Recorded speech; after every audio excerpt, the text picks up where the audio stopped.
Friend, आज के video में मैं आपके साथ अल्ट्रावायलेट रेज के प्रॉपर्टीज़, क्लासिफिकेशन, एप्लीकेशन और जनरल डिस्क्रिप्शन को डिस्क्राइब करूँगा। इससे पहले मैंने आपके साथ गामा रेज और एक्सरे को डिस्कस किया था। तो चलिए आज का क्लास चालू करते हैं। अल्ट्रावायलेट रेज विद्युत चुंबकीय तरंग होती हैं। इन पर किसी भी प्रकार का चार्ज पार्टिकल नहीं होता, इसीलिए यह किसी को आयनित नहीं करते हैं। यह प्रकाश की दिशा में सीधा संचरित होती हैं। जैसा कि आप सभी जानते हैं कि स्पीड ऑफ लाइट कितना होता है, तो लाइट की स्पीड होती है 3 लाख किलोमीटर प्रति सेकेंड।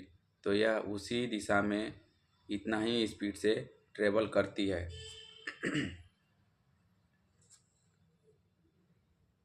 इसका खोज 1801 में जर्मन के वैज्ञानिक जोहान विल्हेम रिटर के द्वारा 1801 में किया गया था। यहाँ पर एक चीज़ ध्यान रखना है दोस्तों आपको, कि जो कभी कभी परीक्षा में पूछा जाता है कि पराबैंगनी किरणों का खोज किस वर्ष में हुआ था या फिर किनके द्वारा किया गया था, तो ये दो चीज़ों को आप याद रखेंगे। आइए अब हम इसके कुछ क्लासिफिकेशन और प्रॉपर्टीज़ को डिस्कस करते हैं।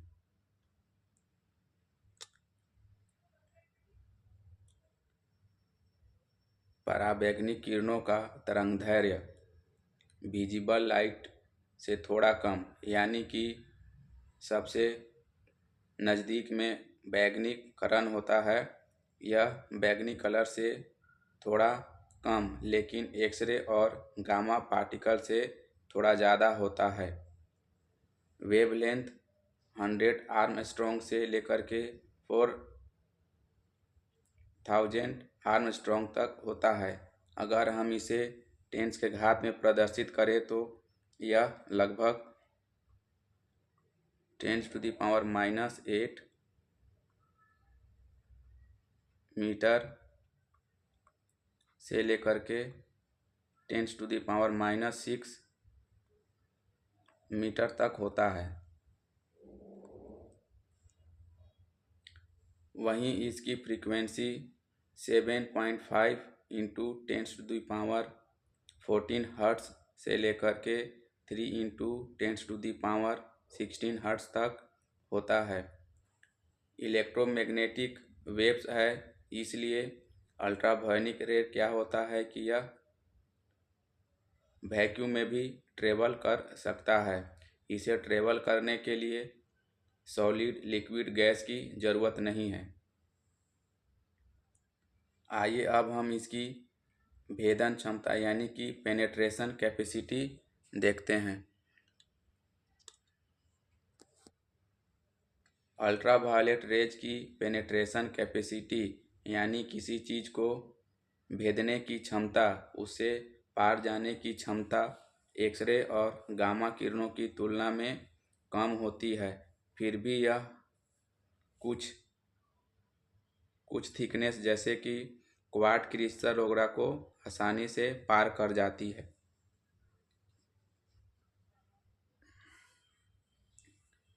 यह गैसों को आयनित करने की क्षमता रखती है, लेकिन एक्सरे और गामा रेज की तुलना में कम। अल्ट्रावायलेट किरणें बैक्टीरिया के क्रोमोसोम को नष्ट कर देती हैं और इसीलिए हम इनका प्रयोग सैनिटाइजेशन के लिए और पानी को साफ करने के लिए करते हैं। शरीर पर जब विटामिन डी पड़ती है तो हमारी त्वचा विटामिन डी का उत्सर्जन चालू करती है और उस विटामिन डी से कैल्शियम और फास्फोरस का सिंथेसिस यानी कि उसका हड्डियों में लगने की जो प्रोसेस है वो तेज हो जाती है। हम अब अल्ट्रावायलेट रेज के कितने प्रकार में बांटा गया है उसको देखते हैं। There are 3 types of UV rays. UV rays A, इसका तरंगदैर्घ्य 315 नैनोमीटर से लेकर के 400 नैनोमीटर तक होता है। इसमें ऊर्जा का स्तर सबसे कम होता है। यूवी ए का 95% ही था पृथ्वी की सतह पर पहुंच पाता है। इसी कारण से त्वचा पर झुर्रियाँ पड़ती हैं और स्किन ओल्ड एज जैसा दिखाई देता है। आइए अब हम पराबैंगनी किरण बी को देखें। पराबैंगनी किरण बी, जिसका तरंगदैर्घ्य 280 नैनोमीटर से लेकर के 315 नैनोमीटर तक होता है, इसका केवल 5% भाग ही पृथ्वी सतह तक पहुंचता है। बाकी सब को पृथ्वी के ओजोन मंडल के द्वारा एब्जॉर्ब कर लिया जाता है। और ऐसा नहीं है फ्रेंड कि यह बर्बाद चला जाता है, बल्कि जैसी ही यूवी बी ओजोन से टकराती है तो क्या होता है कि ओजोन का जैसा फार्मूला है O3, तो जब यूवी टकराती हैं इसे तो क्या हो जाता है, वह ऑक्सीजन में टूट जाता है ना। यूवी रेज त्वचा की ऊपरी परत को प्रभावित करती है, जिससे कि सनबर्न और त्वचा के कैंसर। और अगर हम यूवी रेज को लगातार देखते रहें तो मोतियाबिंद का खतरा बढ़ जाता है। इसीलिए बोला जाता है कि चंद्र ग्रहण और सूर्य ग्रहण में हमें ग्रहण को खुली आंखों से नहीं देखना चाहिए।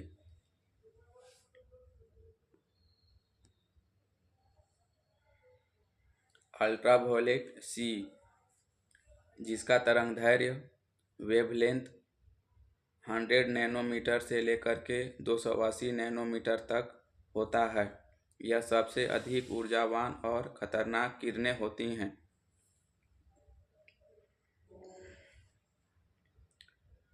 यह पृथ्वी की सतह तक लगभग नहीं पहुंच पाती है, कुछ हिस्सा ही इनका पृथ्वी सतह तक पहुंच पाता है। इनका उपयोग मानव निर्मित स्रोतों जैसे यूवी लैंप में कीटाणु मारने के लिए, चीज़ों को सॉलिडिफाई करने के लिए किया जाता है। आइए अब हम इनके कुछ प्रमुख फायदे को देख लेते हैं।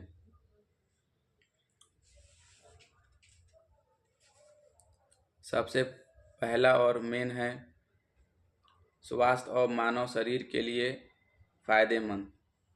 जब धूप की यूवी बी किरणें हमारे शरीर पर पड़ती है तो शरीर में विटामिन डी का उत्पादन त्वचा के द्वारा आरंभ कर दिया जाता है, जिससे कि कैल्शियम और फास्फोरस का एब्जॉर्प्शन बढ़ता है और कैल्शियम और फास्फोरस हड्डियों में जमा होना चालू हो जाता है।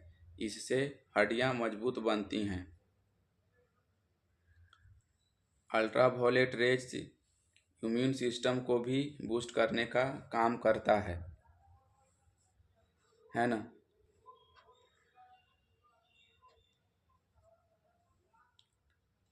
अल्ट्रावायलेट रेज का प्रयोग सोरायसिस और विटिलिगो को ठीक करने में किया जाता है।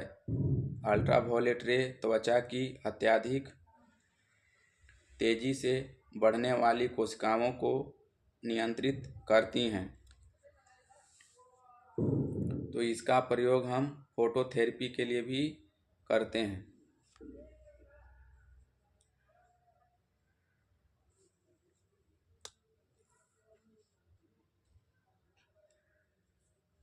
अल्ट्रावायलेट रेज जब बैक्टीरिया और फंगस के ऊपर पड़ती हैं तब वे बैक्टीरिया और फंगस के डीएनए और आरएनए के सुरक्षात्मक कवच को भेद कर डीएनए और आरएनए को परिवर्तित कर देती हैं और उन्हें नष्ट कर देती हैं।